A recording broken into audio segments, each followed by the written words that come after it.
లేవీకాండము 16వ అధ్యాయం చదువుకుందామండి. అహరోను ఇద్దరు కుమారులు యెహోవా సన్నిధికి సమీపించి చనిపోయిన తరువాత యెహోవా మోషేతో మాటలాడి ఇట్లనెను, నేను కరుణాపీఠం మీద మేఘములో కనబడుదును గనుక నీ సహోదరుడైన అహరోను ఉండునట్లు అతడు మందసము మీది కరుణాపీఠం ఎదుటనున్న అడ్డతెర లోపలికి ఎల్లప్పుడూ రాకూడదని అతనితో చెప్పుము. అతడు పాప పరిహారార్థ బలిగా ఒక కోడెదూడను, దహనబలిగా ఒక పొట్టేలును తీసుకుని వీటితో పరిశుద్ధ స్థలములోనికి రావలెను. అతడు ప్రతిష్ఠితమైన చొక్కాయి తొడుగుకొని తన మానమునకు సన్న నార లాగులు తొడుగుకొని సన్ననార దట్టి కట్టుకొని సన్న నారాపాగు పెట్టుకొనవలెను. అవి ప్రతిష్ఠిత వస్త్రములు గనుక అతడు నీళ్లతో దేహము కడుక్కొని వాటిని వేసుకొనవలెను. మరియు అతడు ఇశ్రాయేలీయుల సమాజమునొద్ద నుండి పాప పరిహారార్థ బలిగా 2 మేకపిల్లలను, దహన బలిగా ఒక పొట్టేలును తీసుకుని రావలెను. అహరోను తన కొరకు పాప పరిహారార్థ బలిగా ఒక కోడెను అర్పించి తన నిమిత్తము తన ఇంటివారి నిమిత్తము ప్రాయశ్చిత్తము చేసి ఆ 2 మేకపిల్లలను తీసుకొని వచ్చి ప్రత్యక్షపు గుడారము యొక్క ద్వారమునొద్ద యెహోవా సన్నిధిని వాటిని ఉంచవలెను. అప్పుడు అహరోను యెహోవా పేరట ఒక చీటిని విడిచిపెట్టే మేక పేరట ఒక చీటిని ఆ 2 మేకల మీద 2 చీట్లను వేయవలెను. ఏ మేక మీద యెహోవా పేరట చీటీ పడునో ఆ మేకను అహరోను తీసుకుని వచ్చి పాప పరిహారార్థ బలిగా అర్పింపవలెను.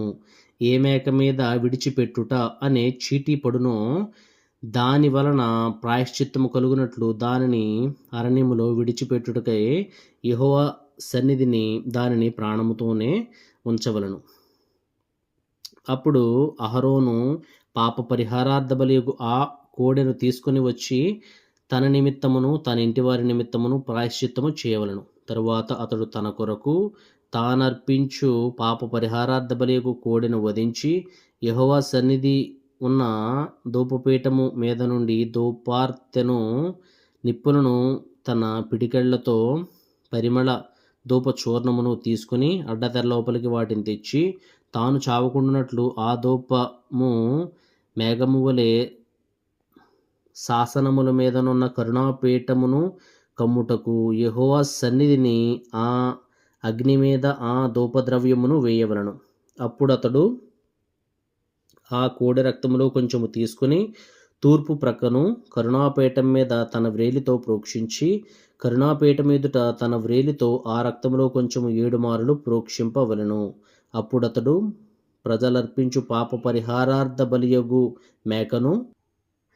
మేకను వధించి అడ్డతెర లోపలికి దాని రక్తము కొంచెం తెచ్చి ఆ కోడె రక్తముతో చేసినట్లు దీని రక్తముతోనూ చేసి కరుణాపీఠము ఎదుటను దాని ప్రోక్షింపవలెను. అట్లు అతడు ఇశ్రాయేలీయుల సమస్త పాపములను బట్టియు అనగా వారి అపవిత్రతను బట్టియు వారి అతిక్రమ క్రియలను బట్టియు పరిశుద్ధ స్థలమునకు ప్రాయశ్చిత్తము చేయవలెను. ప్రత్యక్షపు గుడారము వారి మధ్య ఉండుట వలన వారి అపవిత్రతను బట్టి అది అపవిత్రమగుచుండును గనుక అతడు దానికి ప్రాయశ్చిత్తము చేయవలెను. పరిశుద్ధ స్థలములో ప్రాయశ్చిత్తము చేయుటకు అతడు లోపలికి పోవునప్పుడు అతడు తన నిమిత్తమును తన ఇంటివారి నిమిత్తమును ఇశ్రాయేలీయుల సమస్త సమాజము నిమిత్తమును ప్రాయశ్చిత్తము చేసి బయటకు వచ్చే వరకు ఏ మనుషుడును ప్రత్యక్షపు గుడారములో ఉండరాదు.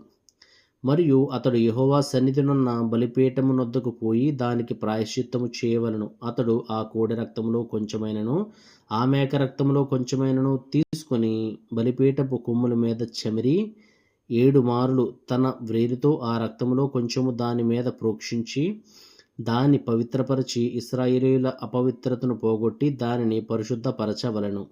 అతడు పరిశుద్ధ స్థలమునకు ప్రత్యక్షపు గుడారమునకును బలిపీఠమునకును ప్రాయశ్చిత్తము చేసి చాలించిన తరువాత ఆ సజీవమైన మేకను దగ్గరికి తీసుకొని రావలెను.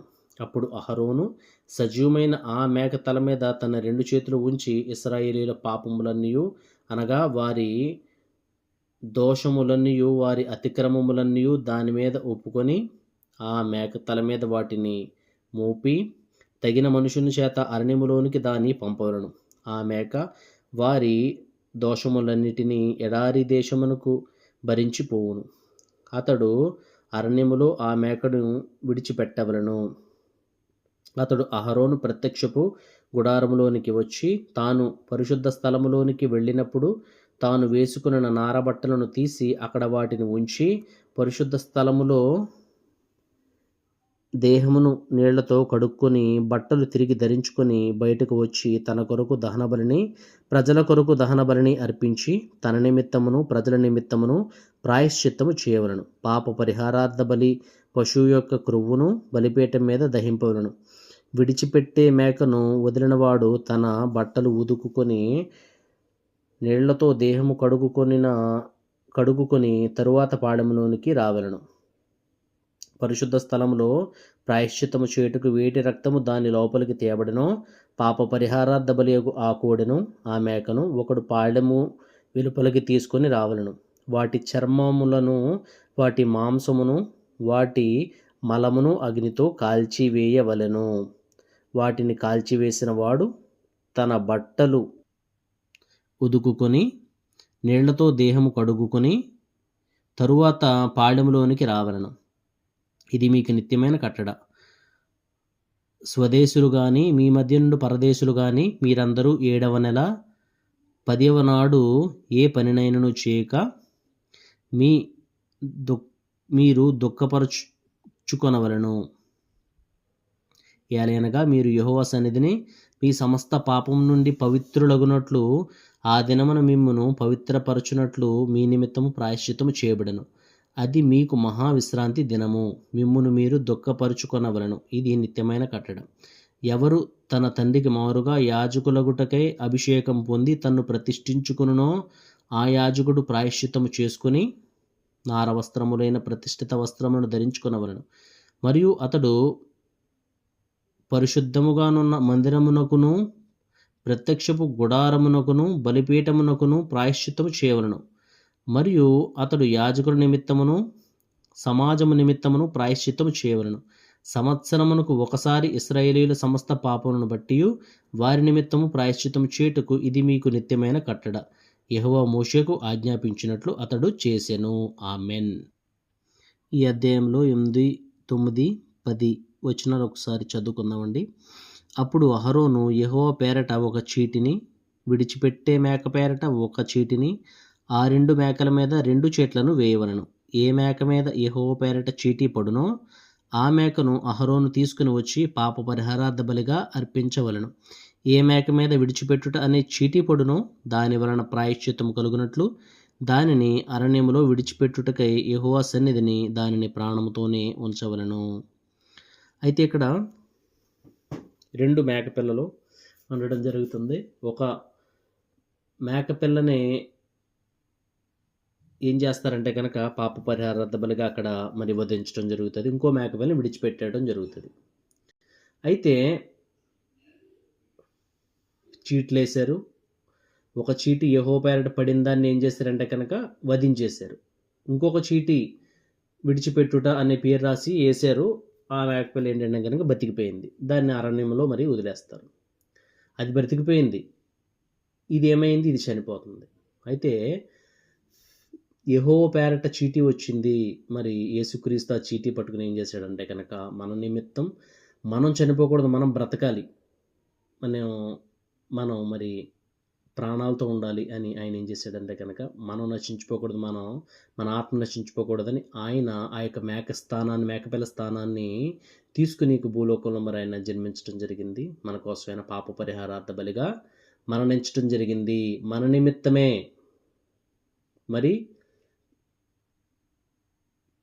తన సొంత కుమారుడు ఆయన మనల్ని ఏం చేస్తున్నాడు? ఆయన దత్తపుత్రత్వం ఆయన మనకి ఇచ్చాడు. So we are so lucky. మనం చాలా అదృష్టవంతులం. ఎందుకంటే కనుక మనకి ఈ యొక్క such a wonderful opportunity we got from the Jesus Christ. ఆయన ద్వారా మనకి ఒక మంచి అవకాశం వచ్చింది, ప్రభు అయినటువంటి యేసుక్రీస్తు ద్వారా. ఈ యొక్క అవకాశాన్ని సద్వినియోగం చేసుకుంటూ మనం ఏం చేయాలి? మన జీవితంలో మనము ముందుకు పైమెట్టుకు మనం సాగిపోతూ ఉండాలి. మనకి ఇవ్వబడినటువంటి దేవునిలో అవకాశాలని వినియోగించుకుంటూ ముందుకు మనం ఎప్పుడైతే సాగుతామో అప్పుడు ఏమైపోతుందంటే కనుక ఆయన పరలోక రాజ్యానికి మనము వారసులము కాగలము. ఆమెన్.